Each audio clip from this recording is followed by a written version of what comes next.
All right, so at this point right now, I just worked on this. Let's take this off. I just worked on this apple for a little while, and I just built up the edges. I clarified the edges. In order to build this edge, you have to work what's on the other side of the edge, which is the shadow, the ground plane. And I just had to make sure that I established that this particular shadow was darker than this. And in this case, the shadow is lighter than that one. But I do have to add more value to the shadow eventually because these shadows are going to be very similar in value. But right here, I have a good base here. I have a good base here. And I started to, if you can see this, um, work in reverse applying this shape.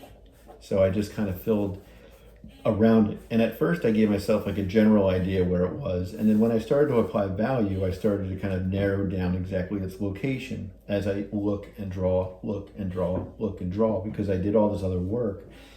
And at this point at the stage of the game, you should have a heightened awareness of latitude, longitude lines and lining things up and trying to see like where this is on the apple. Is it to the right, to the left? Is it dead center? Is it on an angle?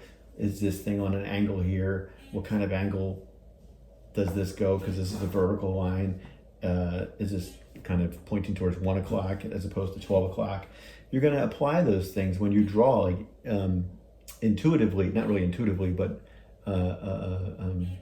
those same methods. You're just kind of like thinking about them. And if you have to use a sight line or whatever, use it.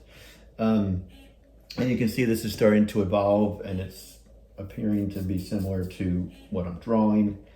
And once you have your base on, to be honest, like this down here is really easy. And then once you fill that in, this baby's done. I'm at the point now where I'm going to do fine-tune rendering. So at this point, then you're starting to look at more specific details. Again, I can't stress enough, do not put the stems in until the very, very end of the drawing. Because that little location might move to the right or the left. I'm still not certain about it. But at least I can start to look at some of the value variation that goes on within the stem because it's sunken into the form.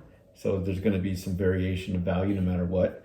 On this particular apple, there's a lot of variation of skin tone, or the skin of the apple. So there's a lot of variation of skin tone, not necessarily the value that the light is hitting the form, where it's lighter on the left and darker on the right.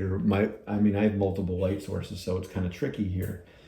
But I'm also looking at that as well. But like, for example, those little tiny dots and stuff like that, that will go on at the very end if I get to that point. For now, I'm just kind of slowly bringing this thing into focus. All right, I will stop this video.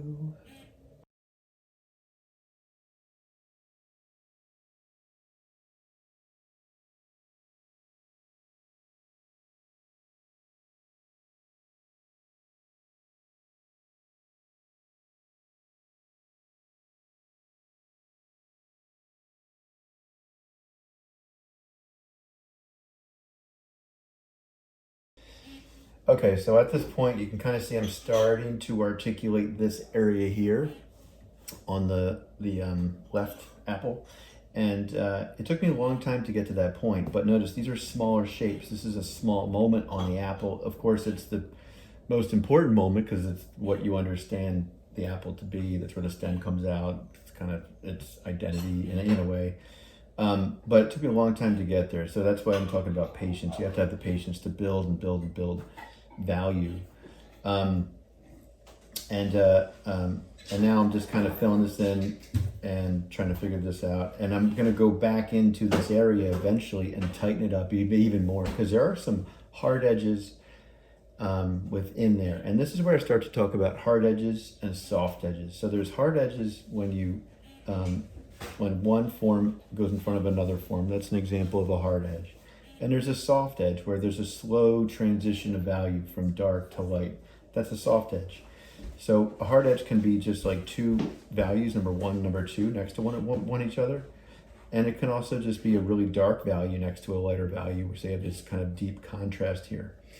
So there's a ways to go with this drawing in terms of I'll finish this apple, I'll hit this apple, but then I can start to work some of these shadows And then I'm kind of rounding the corner here, and everything should be complete soon. So until next time.